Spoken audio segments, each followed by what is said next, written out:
ನಾವು ಮೈಸೂರಿಂದ ಸೌದತ್ತಿಗೆ ಶ್ರೀ ರೇಣುಕಾದೇವಿ ಯಲ್ಲಮ್ಮನ ಗುಡ್ಡಕ್ಕೆ ಯಾವ ರೀತಿ ಹೋಗ್ವಿ ನಿಮಗೂ ಕೂಡ ಅನುಕೂಲ ಆಗುತ್ತೆ ಅಂತ ನಾವು ಈ ವಿಡಿಯೋ ಮಾಡ್ತಾ ಇದ್ದೀವಿ. ಮೈಸೂರಿನಿಂದ ಧಾರವಾಡಕ್ಕೆ ನೇರವಾಗಿ ಟ್ರೈನ್ ಇದೆ. ಟ್ರೈನ್ ಟೈಮಿಂಗ್ಸ್ ಗಳಿದೆ. ನಿಮ್ಗೆ ಕನ್ವೀನಿಯಂಟ್ ಆಗುವಂತೆ ನೀವು ಟೈಮಿಂಗ್ಸ್ ನ ಚೆಕ್ ಮಾಡ್ಕೊಬಹುದು. ರಿಸರ್ವೇಶನ್ಸ್ ಮಾಡಿದ್ವಿ ಸ್ಲೀಪಿಂಗ್ ಕೋಚ್. ಇಲ್ಲಿ 9:30 9:00ವರೆಗೆ ಬಿಟ್ಟಿದ್ದು ನಾವು ರಾತ್ರಿ. ಅಲ್ಲಿ ಬೆಳಗ್ಗೆ ಧಾರವಾಡಕ್ಕೆ ತಲುಪಿದಾಗ 6:30 ಆಗಿತ್ತು. ಅಲ್ಲಿ ನಾವು ಧಾರವಾಡ ಇಳ್ಕೊಂಡ್ಮೇಲೆ ಅಲ್ಲಿ ಧಾರವಾಡದ ನ್ಯೂ ಬಸ್ ಸ್ಟ್ಯಾಂಡ್ ಹೋಗ್ಬೇಕು. ಸೌದತ್ತಿಗೆ ಹೋಗ್ಬೇಕು ಅಂದ್ರೆ ಧಾರವಾಡ ನ್ಯೂ ಬಸ್ ಸ್ಟ್ಯಾಂಡ್ಗೆ ತಲುಪಬೇಕು.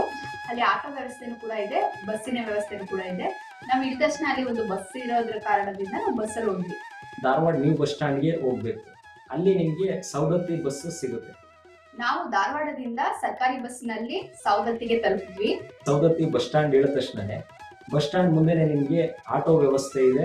ಅಲ್ಲಿ ಮೊದಲಿಂದ ನಡ್ಕೊಂಡ್ ಬಂದಿರುವ ಸಂಪ್ರದಾಯ ಪ್ರಕಾರ ಜೋಗುಳ ಬಾವಿ ಅಂತೇಳಿ ಅಲ್ಲಿ ನೀವು ಸ್ನಾನ ಮಡಿ ಮಾಡಿ ಅಲ್ಲಿ ದೇವರ ದರ್ಶನ ಮಾಡಿ ಸೌದತ್ತಿ ಬಸ್ ಸ್ಟ್ಯಾಂಡಿಂದ ಜೋಗುಳ ಬಾವಿ ಪ್ಲೇಸ್ಗೆ ಆನ್ ರೋಡೇ ಇದೆ.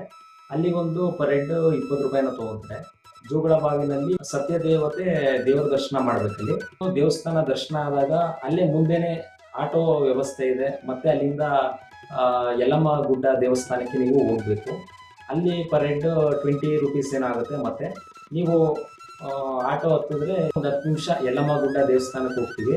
ಇದಿಷ್ಟು ಮುಗಿಸ್ಕೊಂಡು ನಾವೀಗ ದರ್ಶನಕ್ಕೆ ನಿಂತ್ಕೊಬೇಕು. ಹಾಗೆ ಫ್ರೀ ದರ್ಶನ್ ಕೂಡ ಇದೆ. ನಾವು ಫ್ರೀ ದರ್ಶನ್ಗೆ ನಿಂತ್ವಿ. ದೇವರ ದರ್ಶನ ತುಂಬಾ ಚೆನ್ನಾಗಾಯ್ತು. ನಾವೆಲ್ಲಮ್ಮನ ದರ್ಶನವನ್ನೆಲ್ಲ ಮುಗಿಸ್ಕೊಂಡು ಅಲ್ಲಿಗೆ ಮಧ್ಯಾಹ್ನ ಆಗಿತ್ತು. ಅಲ್ಲೇ ಪ್ರಸಾದ ಇರೋದ್ರಿಂದ ನಾವು ಪ್ರಸಾದದ ಕೌಂಟ್ರಿಗೆ ಹೋದ್ವಿ.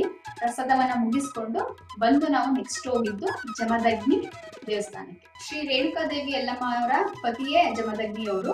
ಜಮದಗ್ನಿ ಅವರ ದೇವಸ್ಥಾನ ಅಲ್ಲೇ ಎಡಭಾಗದಲ್ಲಿದೆ. ಋಷಿ ಜಮದಗ್ನಿ ಅವರ ದೇವಸ್ಥಾನ ನೋಡ್ಕೊಂಡು ಮತ್ತೆ ನೀವು ದೇವಸ್ಥಾನದ ಆರ್ಚ್ ಹತ್ರ ಕೆಳಗಡೆ ಗುಡ್ಡದ ಕೆಳಗಡೆ ಬಂದ್ರೆ ಅಲ್ಲೇ ನಿಮ್ಗೆ ಆಟೋ ಸ್ಟ್ಯಾಂಡ್ ಇದೆ. ಅಲ್ಲಿಂದ ನೇರವಾಗಿ ನೀವು ಸೌದತ್ತಿ ಬಸ್ ಸ್ಟ್ಯಾಂಡ್ಗೆ ಆಟೋಗಳು ಅಲ್ಲೇ ನೇರವಾಗಿ ವ್ಯವಸ್ಥೆ ಇದೆ. ಅಲ್ಲಿ ಪರ್ ಹೆಡ್ 30 ರೂಪೀಸ್ ಏನೋ ಅನ್ಸುತ್ತೆ. ಅದರಿಂದಾಗಿ ಮತ್ತೆ ಸೌದತ್ತಿ ಬಸ್ ಸ್ಟ್ಯಾಂಡ್ಗೆ ಬಂದು ಅಲ್ಲಿ ಬಸ್ ಮುಖಾಂತರ ಮತ್ತೆ ರಿಟರ್ನ್ ಧಾರವಾಡ ನ್ಯೂ ಬಸ್ ಸ್ಟ್ಯಾಂಡ್ಗೆ ಬರ್ಬೇಕಾಗುತ್ತೆ. ಆ ರೀತಿ ನೋಡಿದ್ರೆ ಅವತ್ತಿನ ರಾತ್ರಿ ನಾವು ಧಾರವಾಡ ಟ್ರೈನ್ ಹತ್ತಿದ್ರೆ ಮಾರನೇ ದಿನ ಬೆಳಗ್ಗೆ ಮೈಸೂರಿಗೆ ಏನೊಂದು 6 ಗಂಟೆಗೆ ಮೈಸೂರು ಜಂಕ್ಷನ್ಗೆ ಟ್ರೈನ್ ಬಂದ್ಬಿಡುತ್ತೆ.